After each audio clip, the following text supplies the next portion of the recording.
మదనపల్లె జంట హత్యల కేసులో కీలక అంశం వెలుగులోకి వచ్చింది. పెద్ద కుమార్తె అలేఖ్యకు పునర్జన్మలపై ఉన్న మూఢనమ్మకమే దారుణానికి దారితీసింది.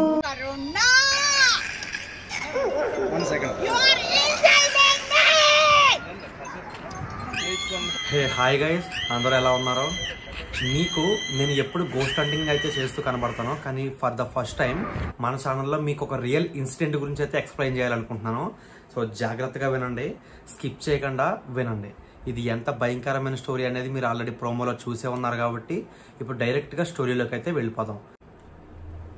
ఈ ఇన్సిడెంట్ ఏంటంటే నిజమైందనమాట. నిజంగా 4 సంవత్సరాల క్రితం కరోనా టైమ్స్లో మన అందరం ఇళ్లలో కూర్చొని పబ్జీ ఆడుకునే టైంలో ఇది ఒక ఇంట్లో జరిగిందనమాట. ఇది ఎంత దారుణమైందంటే వాళ్ళ అమ్మే తన 2 కూతుర్ని చంపేసింది అనమాట. డంబెల్తో కొట్టి నోట్లో రాగి చెంబు కుక్కి రక్తం కారేదాకా, ప్రాణం పోయేదాకా దిక్కుమాలిన సత్యలోకం కోసం బంగారం లాంటి కూతుళ్లను చంపేశారు.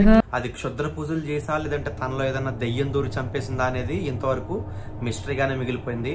అసలు ఆ మిస్టరీ ఏంటి, పూర్తి డీటెయిల్ పిన్ టు పిన్ మీకైతే ఎక్స్ప్లెయిన్ చేద్దామని అయితే ఈ స్టోరీ టెల్లింగ్ అయితే నేను ఇక్కడ నుంచి మన ఛానల్లో అయితే స్టార్ట్ చేస్తున్నాను. వీక్లో ఖచ్చితంగా ఒక 3 లేదా 5 నిజంగా మీ ఇంటి పక్కలోనో మా ఇంటి దగ్గరలోనో లేదంటే హైదరాబాద్, తెలంగాణ, ఆంధ్ర, ఆల్ ఓవర్ ఇండియాలో నిజంగా జరిగిన ఈ ఇన్సిడెంట్లు అయితే మీకు స్టోరీ రూపంలో ఎక్స్ప్లెయిన్ చేస్తాను అనమాట. గోస్ట్ హంటింగ్ వీడియోస్ కూడా వస్తాయి, కంగారు పడకండి. అవి వస్తాయి, ఇవి కూడా వస్తాయి. నేను ఈ స్టార్ట్ చేద్దామని చేసుకోవడానికి గల కారణం ఏంటంటే నిజమైన స్టోరీలు చాలా కప్పడిపోతున్నాయి అనమాట. మిస్టరీస్ అనేవి మిస్టరీ లాగే మిగిలిపోతున్నాయి, చాలా మందికి రీచ్ అవ్వట్లేదు, తెలియట్లేదు అనమాట. అందుకని మన ఛానల్ త్రూ కొంతమందికైనా ఈ మిస్టరీస్ ఎందుకు మిస్టరీలా మిగిలిపోతున్నాయి అనేది మీకు ఎక్స్ప్లెయిన్ చేద్దామని చెప్పేసి అయితే ఈ స్టోరీ టెల్లింగ్ అయితే స్టార్ట్ చేశాను. ఈ స్టోరీ విన్న తర్వాత మీకే అర్థమైపోద్ది. ఇందులో ఇన్ని చూసే ఈ 50,000 నుంచి 1,00,000 మందిలో ఎవరో ఒకళ్ళైనా క్యూరియస్ గా ఈ మిస్టరీని అయితే ఛేదిస్తారని, లేదంటే ఎవరైనా మన జర్నలిస్టులు చూస్తే వాళ్ళైనా ఈ ఎందుకు ఇలా జరుగుతుంది, దెయ్యాలు చంపుతున్నాయా లేదంటే వాళ్ళకు వాళ్ళు మెంటల్ ఇల్నెస్ వచ్చేసి పిచ్చి బట్టి వాళ్ళ బిహేవ్ చేస్తున్నారా అనేది కనిపెడతారని చెప్పేసి చిన్న ఆశ అనమాట. మిస్టరీస్ అనేవి ఎప్పుడు మిస్టరీగా మిగిలిపోకూడదు. ఎందుకంటే మిస్టరీస్ అనేవి మిస్టరీగా మిగిలిపోతే ఏమవుద్ది, ఒకళ్ళు ఎలా చనిపోయారో అనేది ఎప్పటికీ కప్పడిపోయి ఉంటుంది. అలాంటి ప్రమాదం మళ్ళీ ఎప్పుడైనా ఎదురైతే దాన్ని ఎలా ఎదుర్కోవాలో మనకు తెలియదు అనమాట. సో ఇంకా సోదాపేసి డైరెక్ట్ స్టోరీలోకి అయితే ఎంటర్ అయిపోతాం. ఇది మదనపల్లిలో జరిగిందనమాట. ఆ అమ్మాయిలు చనిపోయిన వాళ్ళ పేర్లు అయితే, ఒక అమ్మాయి పేరేమో అలేఖ్య, ఇంకో అమ్మాయి పేరు అయితే సాయి దివ్య అంట. వాళ్ళిద్దరూ అయితే చనిపోయి ఆ పర్టికులర్ ప్లేస్ ఏదైతే ఉందో చనిపోయిన ప్లేస్ పూజ గది రూమ్ లో కనబడింది అనమాట. వాళ్ళ అమ్మేమో ప్రిన్సిపల్ అంట, మామూలుగా గవర్నమెంట్ స్కూల్లో, పద్మజ అమ్మ పేరు. వాళ్ళ నాన్న పేరేమో పురుషోత్తం నాయుడు, ఆయన కూడా ఒక ప్రైవేట్ కాలేజ్ లో, గర్ల్స్ కాలేజ్ లో వైస్ ప్రిన్సిపల్ అనమాట. అయితే ఇక్కడ కథ ఎక్కడ మొదలైందంటే, ఆ ఇంట్లో ఉన్న పద్మజ అనే ఆ అమ్మకి, పిల్లలిద్దరు అమ్మకి కల్లో ఎవరో కనిపించి అమానుష వ్యక్తితో ఏదో శక్తితో మనకైతే తెలియదు, కానీ ఆ కనిపించిన వాళ్ళు మీకు ఈ కలియుగం అయితే అంతమైపోతుంది, సత్యయుగం స్టార్ట్ అవుతుంది అంటే తెలుసు కదా, ప్రస్తుతం నడిచేది కలియుగం. తర్వాత ఇది అంతమైపోయిన తర్వాత కొన్ని వేల కోట్ల సంవత్సరాల తర్వాత సత్యయుగం అనేది వస్తుంది. అది మన గ్రంథాల్లో కూడా ఉంది. సత్యయుగంలో మళ్ళీ దేవుళ్ళందరూ కూడా భూమి మీదకి వస్తారు. వాళ్ళు వచ్చే కంటే ముందు మానవులంతా అంతమైపోతారు. ఇది ఒక థియరీ అయితే ఉంది, ఇది నిజం కూడా. నేనైతే నమ్ముతున్నాను, మీరు నమ్ముతున్నారా లేదా అనేది మీకే వదిలేస్తున్నాను. ఈ సత్యయుగంలో మీరు కూడా మళ్ళీ పుట్టాలి అంటే గనక మీరు ఈ కలియుగంలో చచ్చిపోవాలని చెప్పేసి కల్లో ఆమెకి చెప్పారంట. సో అందుకని అది పూర్తిగా పిచ్చిదానిలాగా నమ్మేసి ఏం చేసింది, ఆ కల్లో ఎలాగైతే చెప్పారో ఆ పూజలు అవన్నీ, సో అవి ఎలా చేయాలి అని చెప్పేసి గుర్తు పెట్టుకొని, అదేవిధంగా యూట్యూబ్లో కూడా కొన్ని క్షుద్ర పూజలు అవి ఇవి చూసి అవి ప్రయోగించడానికి అయితే స్టార్ట్ చేసింది. యూట్యూబ్లో కూడా కొన్ని క్షుద్ర పూజలు అయితే ఎలా చేయాలి అనేది చూసి ఆమె పూజ గదులు అయితే స్టార్ట్ చేసిందంట. అండ్ ఇక్కడ పాయింట్ ఏంటంటే, అక్కడ 4 ఉన్నారు ఆ ఇంట్లో. పద్మజ అనే వాళ్ళ ఆయన భర్త, హస్బెండ్, ఆయన ప్రిన్సిపల్, తెలివైన ఆయన, పిల్లలిద్దరు చదువుకుంటున్నారు కాలేజ్, 2 స్టూడెంట్స్, వాళ్ళు పెళ్లిడికి వచ్చిన వాళ్ళు. 4 మూర్ఖంగా ఉంటారా? ఎవరో ఒకళ్ళకి మెంటల్ వచ్చి ఏదో పిచ్చి వాళ్ళు అయింది అవ్వుండొచ్చు అని అనుకోవచ్చు, కానీ 4 పిచ్చోళ్ళ బిహేవ్ చేసి ఆ క్షుద్ర పూజలు అయితే స్టార్ట్ చేశారనమాట.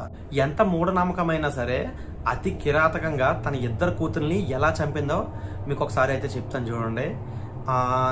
దేవతకు బలి అని చెప్పేసి ఒక త్రిశూలం ఉంటుంది కదా, ఆ త్రిశూలం తీసుకుని ఒక అమ్మాయిని అయితే పొడిచి చంపేసింది. పోలీసులు వచ్చి చూసేసరికి ఏ త్రిశూలం అయితే దిగుందనమాట. అది నేను చెప్పకూడదు ఇంకా.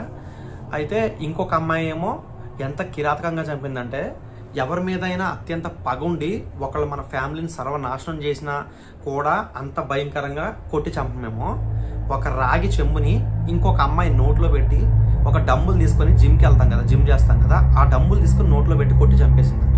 అంటే పోలీసులకి విషయం ఎలా తెలిసింది అనుకుంటున్నారా? ఆ ఫాదర్ ఎవరైతే ఉన్నారో రామ్మూర్తి రావు సంథింగ్ ఏదో పేరు చెప్పాను, మాకు గుర్తులేదు. అతను వాళ్ళ కాలేజీలో కొలీగ్ ఇంకో లెక్చరర్కి అయితే ఈ విషయాన్ని అంతా కూడా చెప్పాడంట.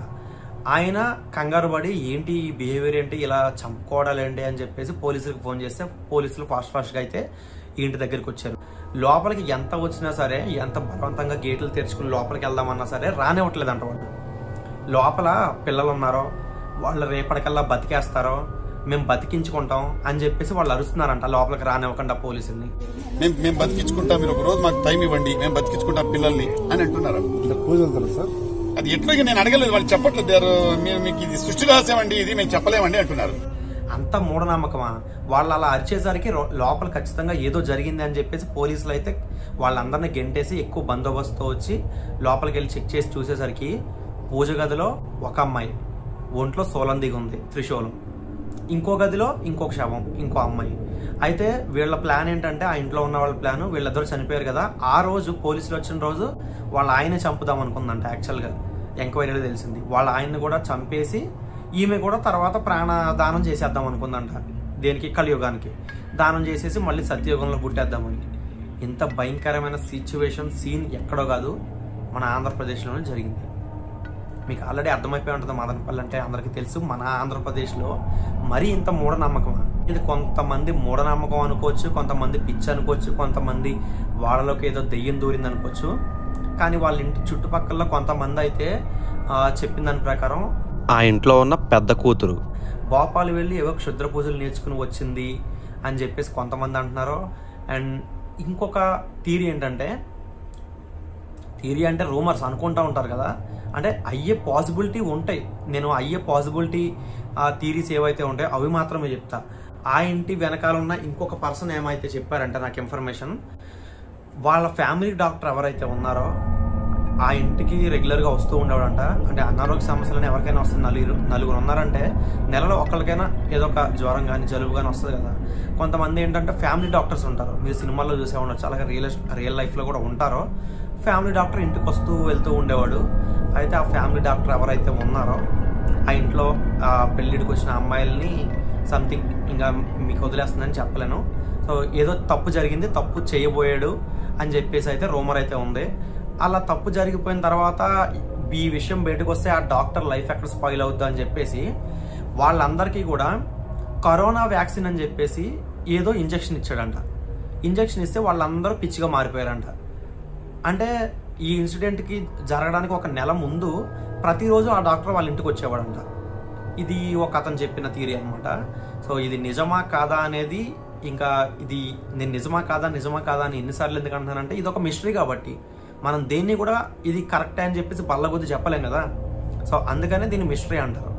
ఆ నెల రోజులు ఎవ్రీడే అంటే ఎవ్రీ 2 డేస్కి ఒకసారి లోపలికి ఇంట్లోకి వెళ్ళి వచ్చేవాడంట. సో వాడు ఏదో ఇంజెక్షన్ ఇచ్చేసి వాళ్ళకి పిచ్చి బట్టి వాళ్ళుగా సెల్ఫ్గా హార్మ్ చేసుకుని చచ్చిపోయేలాగా ఏదో చేసి ఉండొచ్చు అని చెప్పేసి కొంతమంది అయితే మాట్లాడుతున్నారు. ఏదేమైనప్పటికీ ఇద్దరు పిల్లల్ని అలా అంత దారుణంగా చంపడం అనేది చాలా అంటే చాలా బాధాకర విషయం. కానీ ఆ పిల్లల్ని ఇద్దరిని చంపేటప్పుడు వాళ్ళ అమ్మే ఉందా, లేదంటే వాళ్ళ అమ్మలో ఇంకా ఏదైనా ఆత్మ దెయ్యం దూరి అలా చంపిందా అనేది ఇప్పటికీ మిస్టరీగానే మిగిలిపోయింది. ఈ మిస్టరీ ఎప్పుడైతే ఛేదింపబడుతుందో ఆ రోజు నేను మళ్ళీ ఈ వీడియో గురించి అయితే మీకు ఇన్ఫర్మేషన్ పాస్ చేస్తూనే ఉంటాను. అండ్ ఛానల్ అయితే సబ్స్క్రైబ్ చేసి పెట్టుకోండి, బెల్ ఐకాన్ ఆల్లో పెట్టుకోండి. మీకు రోజు ఇలాంటి ఒక నిజమైన సంఘటన మాత్రమే, కల్పిత కథలు కాదు, నిజమైన సంఘటన జరిగిన విషయాన్ని మాత్రమే మీకు ఇలా స్టోరీ రూపంలో ఎక్స్ప్లెయిన్ చేస్తానన్నమాట, విత్ ప్రూఫ్స్తో. ఫైనల్గా ఈ ఇన్సిడెంట్ మీద నా ఒపీనియన్ ఏంటంటే, ఎవరో ఖచ్చితంగా ఇది కావాలని చేసిన విషయం అయితే అస్సలు కాదు. వాళ్ళు తీవ్రంగా ఏదైనా ఒకటే సంఘటన గురించి మరీ ఎక్కువగా ఆలోచించడం, లేదంటే వాళ్ళు చదువుకున్న వాళ్ళు కాబట్టి ఏవైనా గ్రంథాలు చదివి, కొన్ని పురాతన గ్రంథాలు ఉంటాయి, అలాంటి గ్రంథాలు చదివామనుకోండి, గరుడ పురాణం లేదంటే ఏదైనా సత్యయోగం సంథింగ్ ఏదో ఒకటి, కొన్ని విచిత్ర బుక్తులు ఉంటాయి, అవన్నీ బ్యాన్ చేసిన బుక్లు కూడా ఉంటాయి. అలాంటివి ఏమైనా చదివి సెల్ఫ్గా వాళ్ళకి వాళ్ళు గొప్పోళ్ళు అని ఫీల్ అయిపోతూ కొన్ని వింత సంఘటనలకు అయితే పాల్పడతారు. ఇలాంటి ఇక్కడే కాదు, కొన్ని దేశాలుగా చాలా చోట్ల జరిగినాయి. అయితే వీళ్ళు ఏదో బుక్స్ చదవడం వల్ల వాళ్ళు మైండ్లో పిచ్చెక్కిపోయి వాళ్ళు ఏదో పూజలు చేస్తే శక్తులు వస్తాయనో లేదంటే మళ్ళీ పుడతామనో వాళ్ళు చెప్పిన ఏ రీజన్ అయితే ఏముంది, ఏదో ఒక రీజన్ వల్ల వాళ్ళైతే చనిపోయారు. వాళ్ళు మెంటల్ ఇల్యూజన్లోకి అయితే వెళ్ళలేదు, ఖచ్చితంగా చెప్పగలం. వాళ్ళు ఏదో ఒక విషయాన్ని 100కి 100% నమ్ముతున్నారనమాట. ఇప్పుడు వాళ్ళు ఏదైతే చెప్తున్నారో సత్యయుగం వస్తుంది, మళ్ళీ మేము పుడతామని చెప్పేసి వాళ్ళు నమ్ముతున్నారు. మనం నమ్మకపోయినా వాళ్ళు ఖచ్చితంగా నమ్ముతున్నారు. వాళ్ళని నమ్మించేంత బలంగా వాళ్ళకి ఏం జరిగింది, ఎవరు చెప్పారు, కల్లో చెప్పింది నిజమేనా, లేదంటే వాళ్ళు ఏదైనా బుక్లో చదివి చూసారా? అలాంటి బుక్స్ అయితే ఉన్నాయి గ్రంథాలయాల్లో. అవి ఒకప్పటి బుక్లు అయితే కాలిపోయాయి. ఇప్పటికీ కొన్ని గ్రంథాలయాల్లో బ్యాన్ చేసి పెట్టి ఉంటాయి అనమాట, సంఖ్యలతో బంధించేసి చుట్టు పెట్టి. సో అలాంటి బుక్స్ అయితే మనం చదవకూడదు. అలాంటి చదవడం వల్ల అందులో కొన్ని క్షుద్ర తాంత్రిక మంత్రాల గురించి అయితే సీక్రెట్స్ అయితే ఉంటాయి. సో అలాంటి బుక్లు అయితే ఎప్పుడు చదవకూడదు. నాకు తెలిసి నా ఒపీనియన్ అదే. వాళ్ళు అలాంటి బుక్లు ఏవో చదివి వాళ్ళు ఇలాంటి ఇన్సిడెంట్కి అయితే జరిగిందని నేను అనుకుంటున్నాను. సో మీరేమనుకుంటున్నారో మీ ఒపీనియన్ అయితే కామెంట్ సెక్షన్లో రాయండి. అండ్ ఛానల్ సబ్స్క్రైబ్ చేసుకుని వీడియోని లైక్ చేసి వెళ్ళండి గైస్. Bye bye. నెక్స్ట్ ఎపిసోడ్తో మళ్ళీ కలుద్దాం.